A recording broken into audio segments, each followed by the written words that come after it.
The Canadian landscape has inspired countless poets, painters, and playwrights. And since our episode is all about land, we decided to leave our stuffy old studio and travel across the country in order to bring the beauty of Banff right into your living room.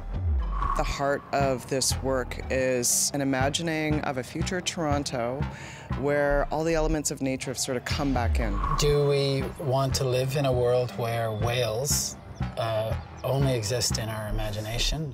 Just to change of an environment, to change place can be very inspiring.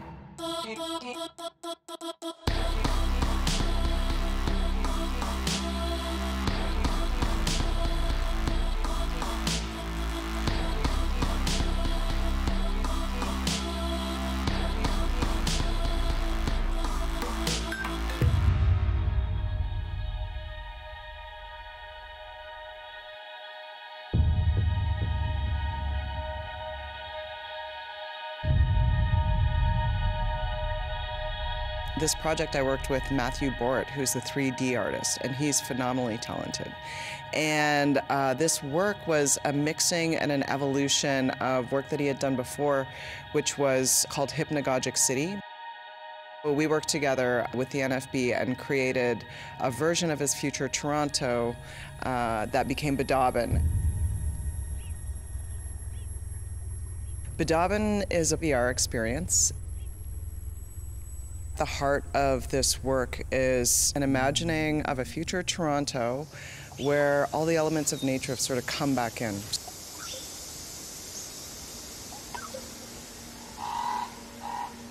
Nathan Phillips Square is sort of the center of systems of governance. It is a kind of reflection on the systems that we govern ourselves by and a bit of a questioning of it. Given that half of Canada's population that's Indigenous lives within cities, and I've always lived within cities, I was just like, well, why don't we think of cities as Indigenous? Cities are totally Indigenous, and cities are full of vibrant Indigenous cultures. And so I've centered Biidaaban in the middle of a city and sort of claimed space in that way. The title Biidaaban means the first light just before dawn. The three parts of the word actually are about the past and the future colliding to create the present moment. This was important to me because there's a rising tide of Indigenous futurism. What Indigenous futurism does is it looks to break through that tendency to stereotype everything Indigenous as stuck in the past and incapable of moving into our present or our future.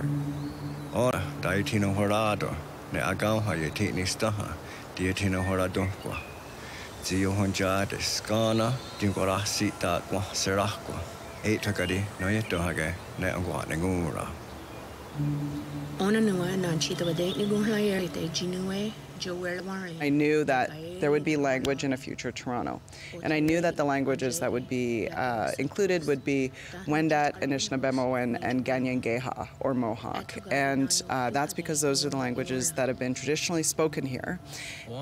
They have been there for thousands of years, so that the way that they can describe that territory is highly refined. When you dig into the cultures, the thought systems and the philosophies and the ways of looking at the world are so valuable. And what's more, I think they're really needed these days in our world.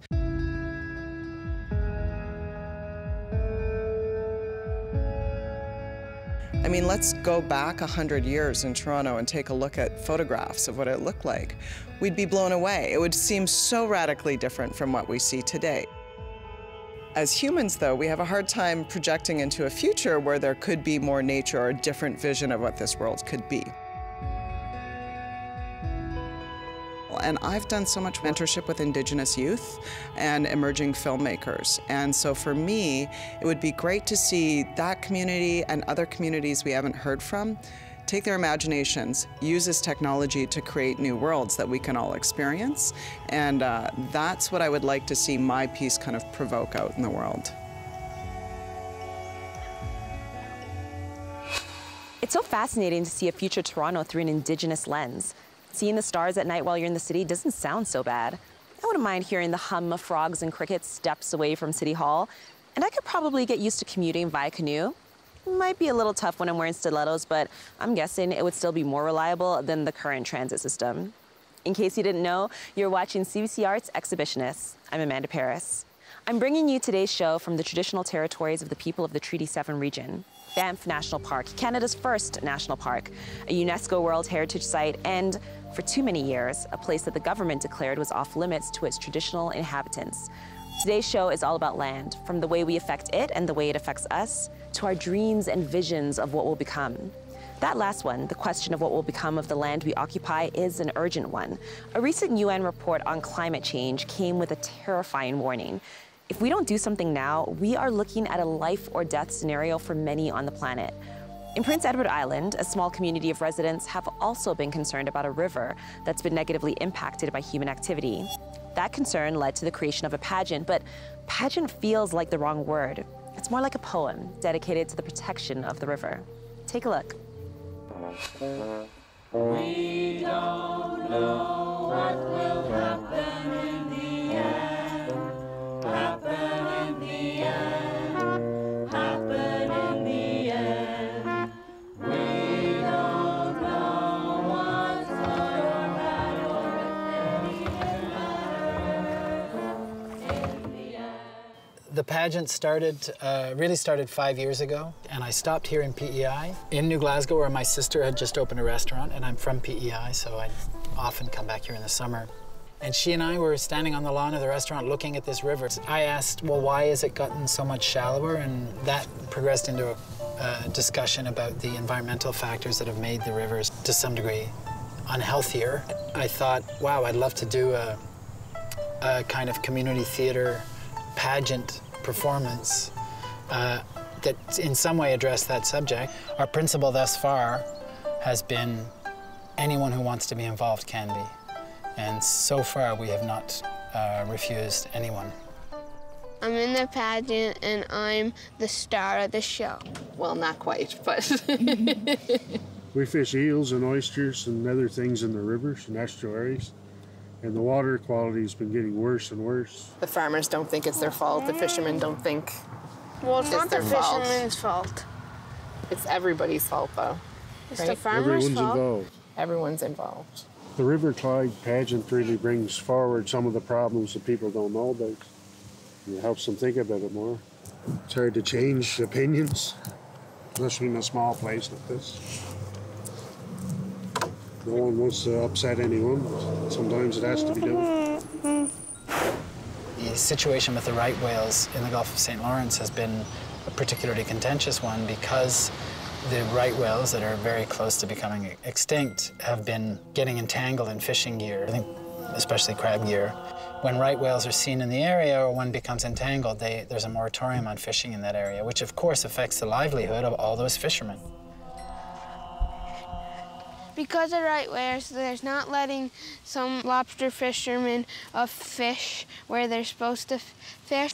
It's endangered species. Yeah. The way They need protection. But the lobster fishermen fish in shallow water where the whales don't go. It just seems they close areas that shouldn't be closed.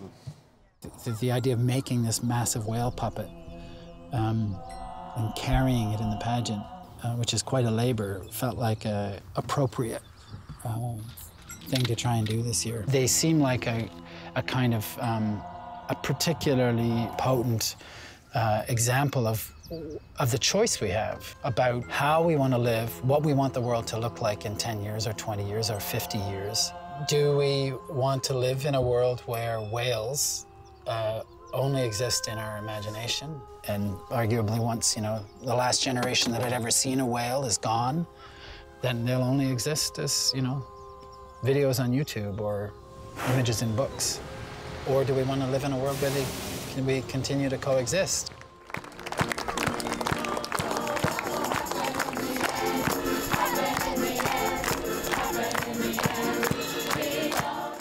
With this question or any significant question in life, people need to feel they have a choice. But the fact is we don't know what will happen in the end, and there are certain kinds of activities we have to do with an element of faith that they're worth doing even if they don't turn out, quote, perfectly. We don't know what will happen in the end relates to so many aspects of production, and also to what it's like to attempt to bring about change, that you are trying to imagine a different way of living, which may seem completely idealistic, but you continue anyway because you think that's a better way of being than giving up. Hi, my name's Sarah Fuller. I'm from Winnipeg, and I'm currently an artist at the Banff Centre, and I'm also your exhibitionist in residence this week. I'm going to be showing you videos and photos from a project called Refugio, which is about island habitats and mountains as islands.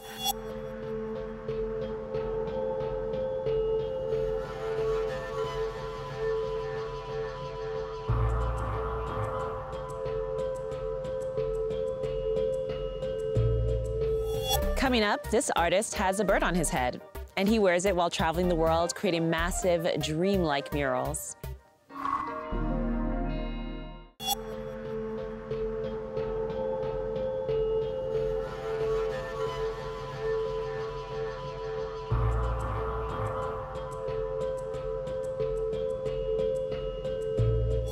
When we think about the land, we often think of forests and rivers and beautiful landscapes like this one, but cities can be beautiful landscapes too.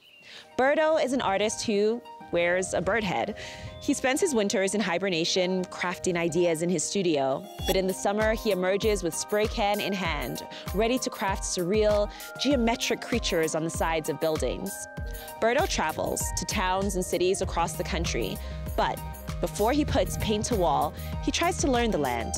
He figures out the streets, visits the bars, he even shoots some pool. Tom Thompson may have had Algonquin, Taco Tanabe had the coast of British Columbia, but BirdO has chosen the urban landscape as his muse.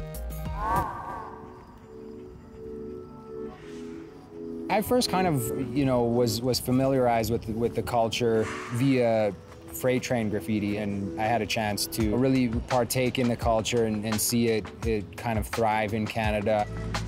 Since the first time I picked up a spray paint can, fell in love with it. I love how it operates and just wanted to continue to grow, and now I'm driven by just sort of scale and just trying to see like how big I can go and how big I can get with my craft and my artwork. My name is BirdO. I'm an artist. I'm currently based in Toronto, painting, doing what I love to do.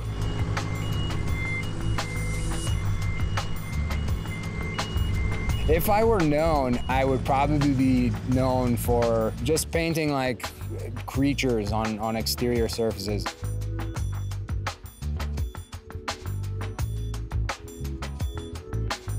I love to paint outdoors on buildings and walls, and I use a lot of design elements and graphic design cues.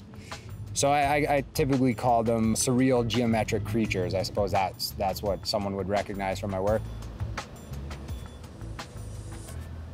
I love doing murals. Like, honestly, the feeling that comes from a mural is, it's kind of a zany sense of accomplishment, because it's such a crazy process like that. It just doesn't appear. So, I think for the general public, because it's a public art form, it wasn't there, and then all of a sudden it's there. And I think I love the fact that there's a lot of like blood, sweat, and tears that goes into putting up a mural. There's always challenges that come up, and it's a production.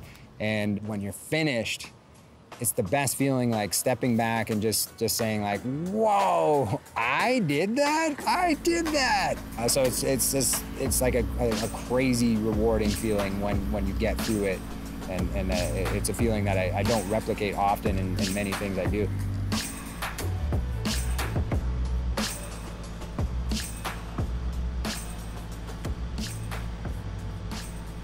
I think outside of the physical painting and the reward I get from the feeling of accomplishing that, it's going to communities that I haven't been to before, or, sort of like being an observer of the workings of that community and the people. And I think there's a responsibility that might be overlooked sometimes from the artist perspective, is that, you're gone, you're leaving that town. And maybe not coming back for a long time, but you're leaving something behind that people, are going to be viewing every day. So in a smaller community like Sudbury, for example, people will notice, and it's important to just, let them know via my craft that, you know, I cared about this process and therefore care about the community. And I got kind of like the old like Canadian camping rule, like, you know, you leave it better than when you arrived. Coming up, you're about to meet a man who's created a machine to take control of your mind. Just kidding, he uses it to make music out of his brainwaves.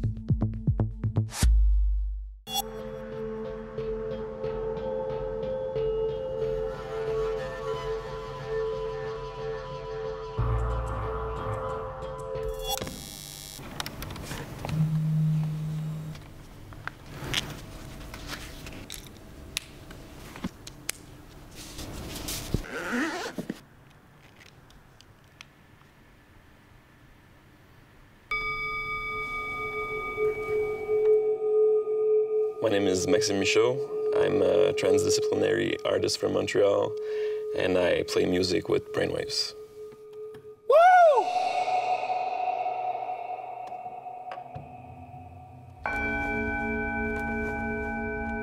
I'm currently in Ceia, in Portugal, for an artistic residency. I'm here for about a month. I'm developing an audiovisual piece of about 45 minutes where I try to apply biofeedback techniques to live performance. In my piece, I use 3 different devices. I capture the electricity of the brain with a brainwave sensor, the electricity of the heart, it's with an heart rate sensor, and what's happening inside my throat, I do it with a kind of device I made out of triggers and contact mics.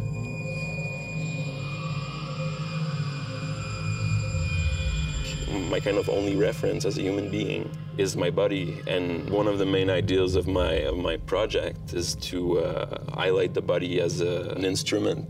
For me, it's a generator, an actuator, a receiver, all at the same time.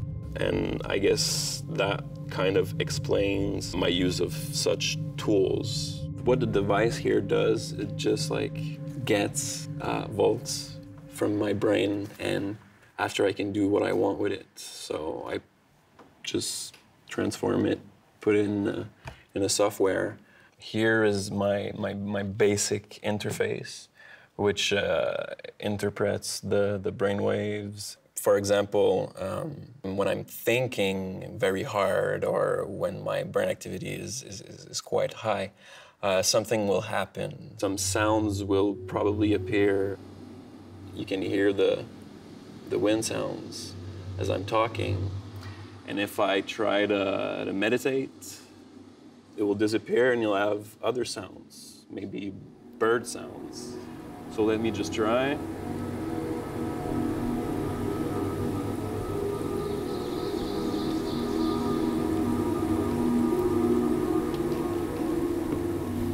The name of the piece I'm working on is Un doux parfum d'insouciance, which can be translated into carelessness, sweet scent. And at the end of the residency, I'll be performing it here in Ceia, in BiidAban, and in Lisbon. Ceia is a beautiful place. It's in a small and charming village, far enough from distractions where I can concentrate. I wake up in the morning and just in front of where I'm staying is the Casa Municipal da Cultura. And it's a huge space where I can work alone on a stage. It's very fun.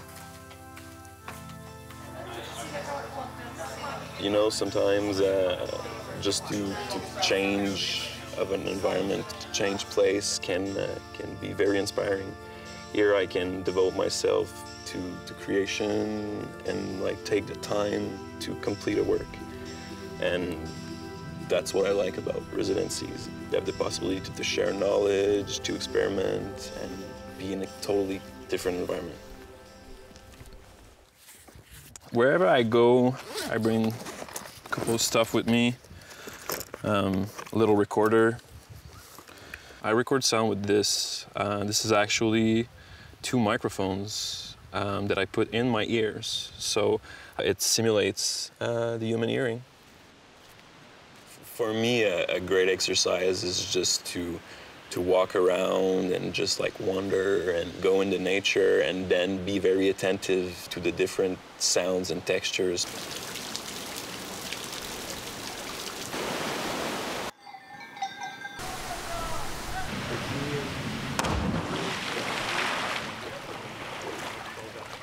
I believe that art can make us live and feel lots of things, and it can evoke very strong sensations.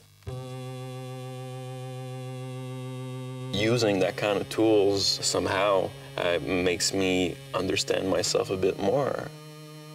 But in the end, I mean, I just want people to feel something and to embrace their embodied nature. I love that so many things go into creating Maxime's epic soundscape. From his brainwaves and heartbeat to the sounds of kids playing at a river, kind of like this one. Although his headgear looks like something from a terrifying mind control movie, what he's doing is pretty magical.